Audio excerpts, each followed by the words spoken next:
Hey everyone, Austin here with The Real Seal, talking to you today about basement leak repair and how to seal and prevent leaks. To start with, the first thing that you're going to see is mold. When you see black or white growth on the floor or on the walls, that comes from high humidity, and you may need to go in and get some sort of leak repair done.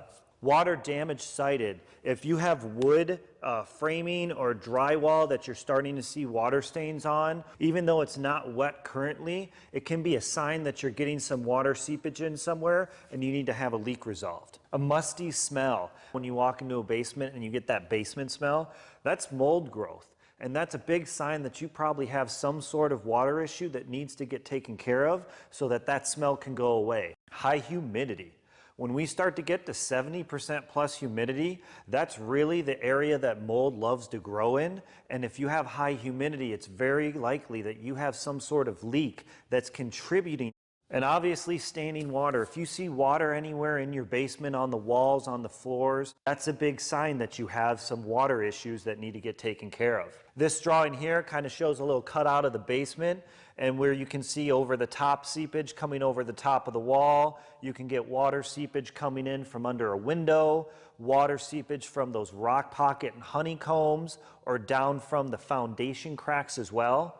Water can also seep through the pipe penetrations and up through the cracks in the floor and from the cove joint against the wall. Couple good ways to get rid of this. You want to do preventative by fixing the grading and maybe installing a French drain.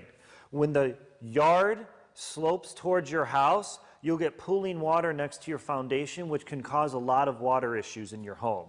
You really want that yard to be graded away, and a French drain is a 4-inch perforated pipe that lays underneath the ground and runs to a dry well or maybe out to a street sewer. And what this will do is it'll promote water drainage away from the home.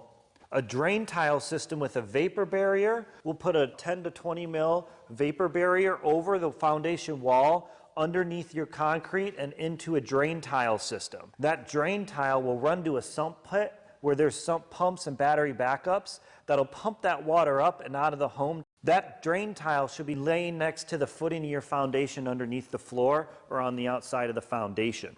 That water, once it's pumped out of the home, goes into this discharge, which is buried beneath the ground, out to a discharge basin with a gravel base beneath it so it can promote the water draining and dissipating to the yard better.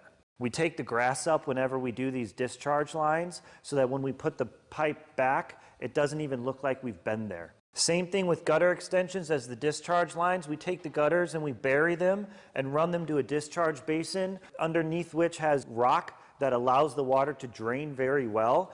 The same thing with those gutter extensions. We bury them beneath the ground and run them to a discharge basin that has a gravel base beneath it. We take up the grass whenever we do that as well. Once a week or two passes by, all those seams are grown in and it looks like we were never even there. All of this is something that we take care of and are happy to help you with. We have lots of information on the website and how we do it, videos that show you exactly how these processes are completed. Be sure to give us a call at The Real Seal, where not everything's better when wet.